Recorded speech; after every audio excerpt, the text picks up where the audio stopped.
Assalamualaikum warahmatullahi wabarakatuh. Salam sejahtera untuk kita semua. Shalom. Pada kesempatan kali ini kami dari kelompok 2 akan membahas tentang materi segi dan tipologi kejahatan dalam mata kuliah kriminologi. Untuk tidak membuang-buang waktu, kita langsung masuk saja ke dalam pembahasannya. Nah, kali ini saya akan menjelaskan mengenai kejahatan dalam kriminologi. Kata kejahatan sepertinya sudah tidak asing bagi kita. Sering juga kita jumpai di tengah-tengah kehidupan bermasyarakat. Contohnya, pencurian, penipuan, bahkan yang paling ekstrim yaitu pembunuhan. Kejahatan adalah fenomena sosial yang terjadi secara universal melibatkan seluruh masyarakat yang berada di berbagai belahan dunia. Secara etimologis, kejahatan atau kata kejahatan dalam bahasa Inggris yaitu crime, dalam bahasa Belanda yaitu misdaad, mengacu pada tindakan atau perilaku seseorang yang bertentangan dengan norma kesusilaan, merugikan masyarakat dan tidak disukai masyarakat. Kenapa tidak disukai masyarakat? Karena hal tersebut melanggar hukum dan melanggar norma sosial. Menurut Van Bemmelen, kejahatan adalah perbuatan yang tidak bermoral dan berbahaya. Ini membuat masyarakat memiliki ketidaknyamanan sehingga masyarakat ini berhak untuk menolak dan mengkritik mengenai perilaku atau tindak kriminal tersebut, teman-teman. Konsep ini menekankan bahwa kejahatan bukan hanya sebatas pelanggaran hukum, tetapi juga memiliki dampak sosial yang sangat signifikan. Dalam perspektif kriminologi, kejahatan dianalisis sebagai hasil dari interaksi sosial, bukan sifat bawaan manusia. Edwin Sutherland dan Donald Creasy menekankan bahwa perilaku kriminal dipelajari melalui komunikasi dan interaksi di dalam kelompok-kelompok sosial yang sangat akrab. Sehingga faktor-faktor sosial dan lingkungan memainkan peran yang sangat penting dalam munculnya tindak kriminal. Menurut Romley Atmasasmita menambahkan bahwa kejahatan adalah konsekuensi logis dari interaksi antara pelaku dan lingkungannya, di mana keunikan dari suatu tindak kejahatan ditentukan oleh reaksi masyarakat terhadap perilaku tersebut. Dengan demikian, pendekatan kriminologis menekankan bahwa hubungan antar individu, lingkungan, sosial, bahkan norma-norma yang berlaku dalam menjelaskan suatu tindakan kriminal tersebut. Nah, selain kejahatan dapat dianalisis dari perspektif kriminologi, dapat juga dianalisis dari perspektif yuridis dan sosiologis.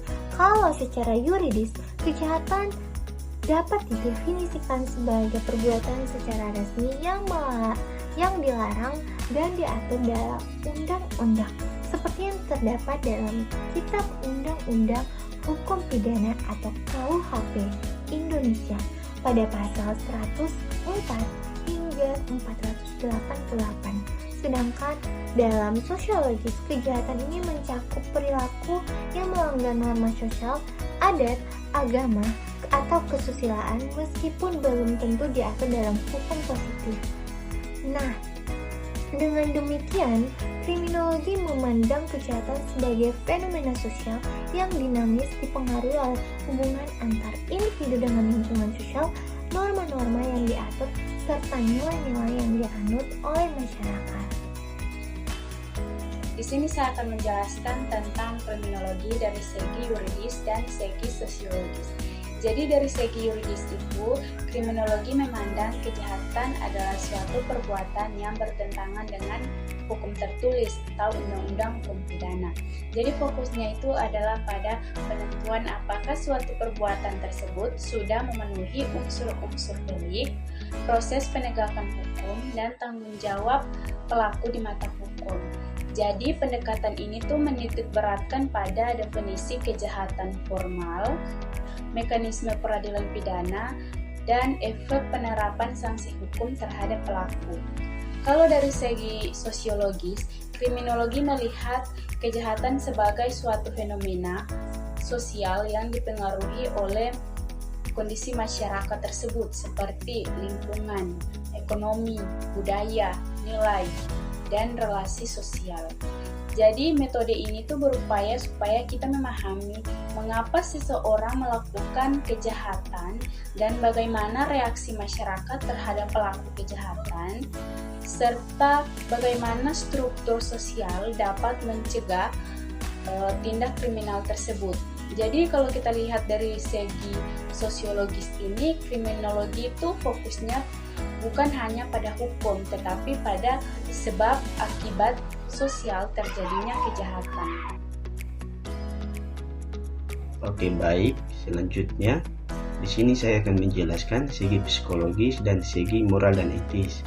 Segi psikologis, penelitian psikologis melihat kejahatan sebagai hasil dari proses mental, kepribadian, pengalaman hidup. Dan kondisi psikologis seseorang, kejahatan dipandang sebagai manifestasi dari gangguan psikologis. Pola pikir yang menyimpang atau ketidakmampuan mengendalikan impuls perspektif utama dalam pendekatan ini adalah bahwa kejahatan tidak hanya pilihan sadar antara benar dan salah, tetapi dipengaruhi oleh faktor-faktor internal yang ada dalam diri pelaku. Pendekatan ini berusaha memahami penyebab seseorang melakukan tindakan kriminal dengan menganalisis aspek kepribadian, emosi, kognisi, dan pengalaman traumatis yang mempengaruhi perilaku mereka. Yang kedua, segi moral dan etis. Dari segi moral, kejahatan dianggap sebagai pelanggaran terhadap nilai-nilai benar dan salah yang dianut oleh masyarakat atau individu.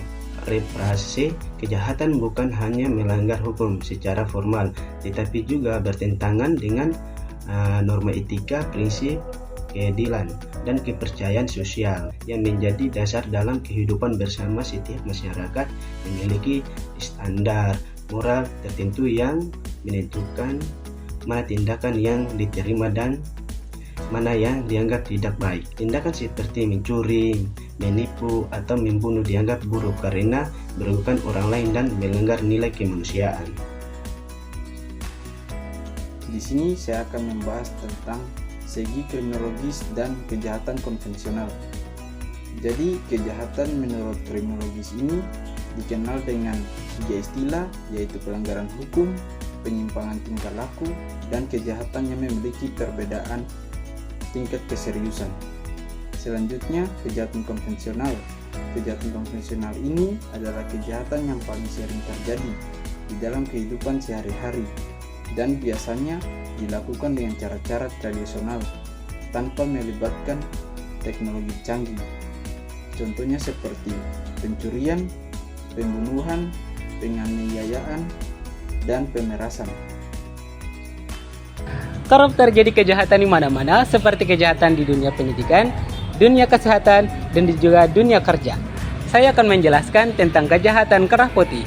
Kejahatan kerah putih merupakan tindakan penipuan yang dilakukan oleh individu yang bekerja di instansi pemerintahan dan juga swasta yang memiliki jabatan dan otoritas untuk mempengaruhi keputusan. Menurut Federal of Investigation atau FBI, kerah putih merupakan tindakan yang meliputi tindakan pembohongan, pencurian, dan juga penipuan. Istilah ini diperkenalkan pada tahun 1939 dan saat ini berkaitan dengan berbagai jenis penipuan yang dilakukan oleh orang profesional di bidang bisnis dan juga pemerintah.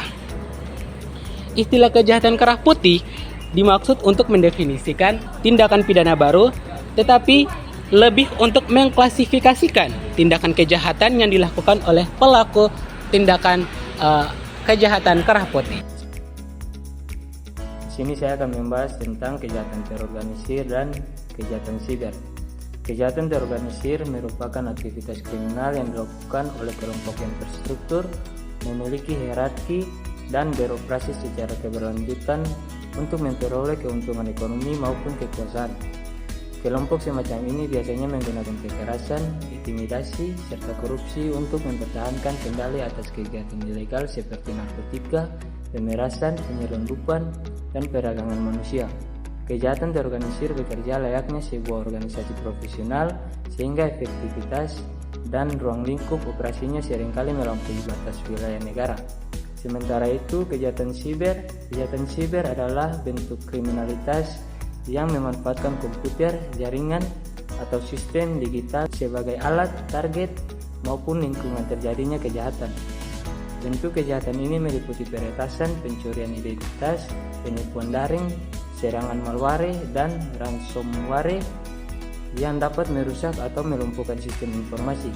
Kemajuan teknologi digital membuat kejahatan siber semakin sulit dideteksi dan didatangi karena pelaku dapat beroperasi secara anonim, lintas negara, serta menggunakan teknik penyamaran yang kompleks. Materi akan saya bacakan di sini. Yang pertama, kejahatan transnasional.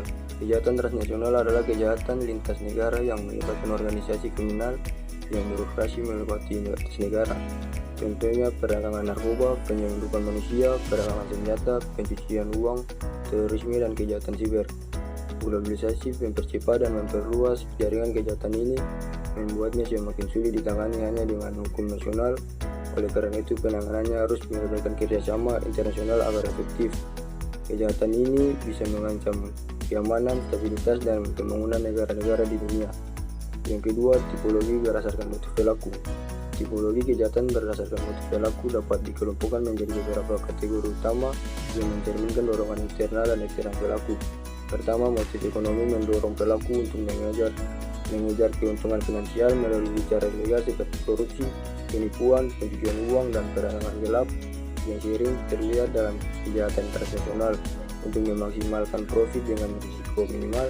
Kedua, motif kekuasaan dan kontrol melibatkan pencarian dominasi atau individu atau wilayah, seperti dalam terorisme atau organisasi kriminal terorganisir yang bertujuan membentuk hierarki kekuasaan. Ketiga, motif balas dendam atau emosional muncul dari perasaan negatif seperti dendam, dengkian, atau marah yang memicu tindakan impulsif atau terencana untuk membalas trauma pribadi. Keempat, motif ideologi dan politik didasari oleh keyakinan kuat terhadap suatu paham atau agenda politik, seringkali terwujud dalam aksi terorisme, sabotase, atau perlawanan bersenjata untuk mengaruhi perubahan sosial atau pemerintahan. Terakhir, motif psikologis dan sosial mencakup faktor seperti narsisme, rasa superioritas, dan kebutuhan pengakuan yang umum pada white collar crime dan kejahatan siber, di mana pelaku merasionalisasi tindakannya sebagai bentuk kecerdasan atau status sosial. Motif-motif ini saling tumpang tindih dalam konteks kejahatan transnasional, di mana faktor ekonomi sering menjadi pendorong dominan dibantu elemen psikologis untuk mempertahankan operasi jaringan kriminal. Kita masuk ke dalam materi selanjutnya, yaitu tipologi berdasarkan korban. Sebelum kita masuk ke dalam pembagian tipologi berdasarkan korban, kita harus tahu dulu apa itu tipologi korban. Tipologi korban merupakan pengelompokan korban dalam tindak kejahatan berdasarkan peran dan keterkaitannya dengan terjadinya kejahatan. Konsep ini digunakan untuk memahami kejahatan secara lebih menyeluruh, tidak hanya dari sudut pandang pelaku. Dalam kajian kriminologi dan victimologi, tipologi korban dibagi menjadi 6 jenis. Pertama, korban yang sama sekali tidak bersalah, yaitu korban yang tidak memiliki kontribusi apapun terhadap terjadinya kejahatan. Kejahatan terjadi murni karena kehendak dari pelaku. Yang kedua, korban akibat kelalaiannya sendiri, yaitu korban yang tidak berniat terlibat dalam kejahatan, tetapi sikap ceroboh atau kurang waspada memberikan kesempatan terjadinya kejahatan. Yang ketiga, korban dengan tingkat kesalahan yang sama dengan pelaku. Pada tipe ini, korban dan pelaku sama-sama terlibat dalam situasi-situasi atau konflik sehingga masing-masing memiliki peran terhadap terjadinya kejahatan. Dan yang keempat, korban yang lebih bersalah dibanding pelaku, yaitu korban yang tindakannya lebih dahulu memicu terjadinya kejahatan, misalnya melalui provokasi atau tindakan agresi. Yang kelima, korban yang menjadi korban akibat perbuatannya sendiri, yaitu korban yang secara sadar menempatkan diri dalam situasi berisiko atau melanggar hukum sehingga akhirnya mengalami kerugian. Dan yang terakhir, yang keenam, korban yang berperan bersama pelaku, yaitu korban yang awalnya bekerja dengan pelaku dalam suatu perbuatan, namun pada akhirnya justru menjadi pihak yang dirugikan. Dari penjelasan tersebut, tipologi korban dalam kriminologi menunjukkan bahwa kejahatan merupakan fenomena yang bersifat kompleks. Pemahaman terhadap tipologi korban diharapkan dapat membantu dalam menganalisis tindakan kejahatan secara lebih objektif dan menyeluruh. Di sini saya akan menjelaskan terkait dengan materi modus operandi. Jadi materi tipologi berdasarkan modus operandi ini adalah satu materi yang menjelaskan dalam lingkup kejahatan. Lingkup kejahatan ini merupakan cara teknik atau pola kasih yang digunakan seorang pelaku untuk menjalankan tindakan kriminalnya. Jadi istilah ini berasal dari bahasa Latin, yaitu modus operandi, yang berarti cara atau bertindak atau prosedur yang digunakan untuk mencapai tujuan tertentu. Jadi di dalam ilmu kriminologi, modus operandi ini menggambarkan bahwa bagaimana seseorang atau kelompok merencanakan, mengatur, dan melaksanakan kejahatan secara sistematis sehingga aksinya dapat berjalan efektif dan sulit dideteksi. Contohnya pada ranah pengadaan barang dan jasa. Terdapat berbagai bentuk modus operandi yang mencerminkan bahwa pola kejahatan terstruktur, misalnya pengusaha memanfaatkan pengaruh pejabat daerah untuk mengintervensi prosedur tender demi memenangkan pihak tertentu. Jadi kemudian menaikkan harga barang atau nilai kontrak untuk memperoleh keuntungan bersama. Jadi pola-pola tersebut menunjukkan bahwa kejahatan ini termasuk dalam tipologi kejahatan berdasarkan modus operandi. Karena penekanannya ini bukan pada motif atau karakter pelaku, melainkan bahwa pada cara kerja sistematis, teknik manipulasi administrasi, rekayasa prosedur tender, serta strategi terselubung yang digunakan pelaku untuk memperoleh keuntungan ilegal yang menyamarkan tindakannya. Dengan demikian, modus operandi menjadi indikator yang penting dalam memahami bagaimana kejahatan direncanakan dan dijalankan secara struktur oleh para pelaku.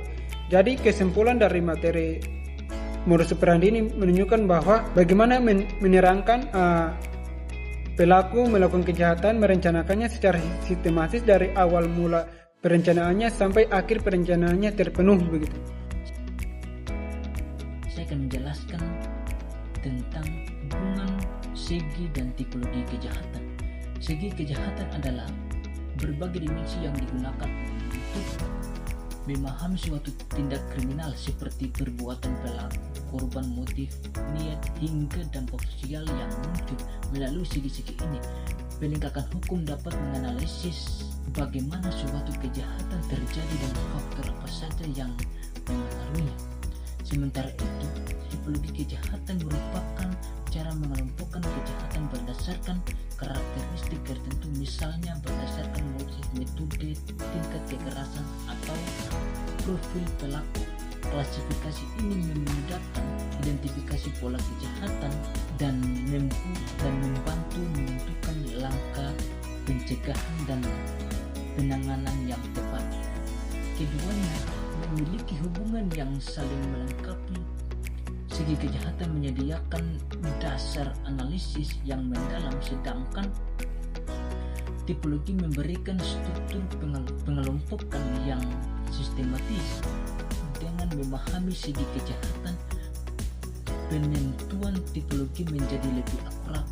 Sebaliknya, tipologi membantu melihat pola kejahatan dari segi-segi yang sudah dianalisis. Kombinasi keduanya, pendekatan ini membuat proses penegakan hukum dan analisis kriminal lebih efektif dan komprehensif.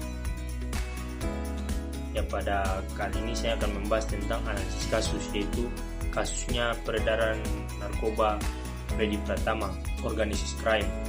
Jadi kasus peredaran narkoba jaringan Freddy Pratama ini merupakan contoh nyata dari kejahatan yang terorganisir atau Organized Crime yang beroperasi secara sistematis. Dalam kasus ini, Freddy Pratama bertindak sebagai pengendali utama yang mengatur masuknya sabu dan mengatur jalannya ekstasi dari luar negeri, terutama melalui jalur Thailand, Malaysia, dan Indonesia, dengan memanfaatkan kurir internasional, bandar lokal, jaringan distribusi domestik, hingga pelaku pencucian uang. Motif utama dari tindakannya adalah keuntungan ekonomi dalam skala besar, atau economic crime. Karena sebab perdagangan narkotika memberikan margin keuntungan tinggi dan memungkinkan akumulasi kekayaan. Akumulasi kekayaan ini dia melalui aliran dana yang sulit ditelusuri. Perbuatannya jelas melanggar ketentuan hukum. Dia melanggar ketentuan hukum dalam Undang-Undang Narkotika yang Undang Pasal 114, 1112, 132, dan 147 dan 137 terkait produksi, distribusi, persekongkolan serta pembiayaan peredaran narkotika. Ditambah pelanggaran Undang-Undang Pencucian Uang atau TPPU. Melalui upaya menyamarkan hasil kejahatan, penyelesaian kasus dilakukan melalui operasi terpadu antara Polri, BNN, Bea Cukai, dan kerjasama internasional yang meliputi penangkapan kurir, penggerbekan gudang, pemetaan aliran dana, penyitaan aset, hingga penerbitan red notice untuk pemburuan lintas negara. Kasus ini jelas termasuk tipikologi organized crime karena memiliki struktur organisasi yang rapi, pembagian tugas yang jelas, jaringan yang tersebar namun saling terhubung, serta mekanisme keamanan untuk menghindari deteksi aparat. Dampak dari kejahatan ini sangatlah jelas, tidak hanya meningkatkan angka penyalahgunaan narkoba dan merusak kesehatan generasi muda, tetapi juga dia menimbulkan kerugian ekonomi, menciptakan jaringan kriminal baru di berbagai daerah, serta mengancam stabilitas sosial melalui munculnya kekerasan, korupsi, dan ekonomi gelap yang melemahkan integritas negara. Jadi pesan untuk para generasi muda yaitu jauhilah narkoba. Sekian dari video kami, semoga video ini dapat memberikan wawasan dan pemahaman untuk kita semua. Dadah!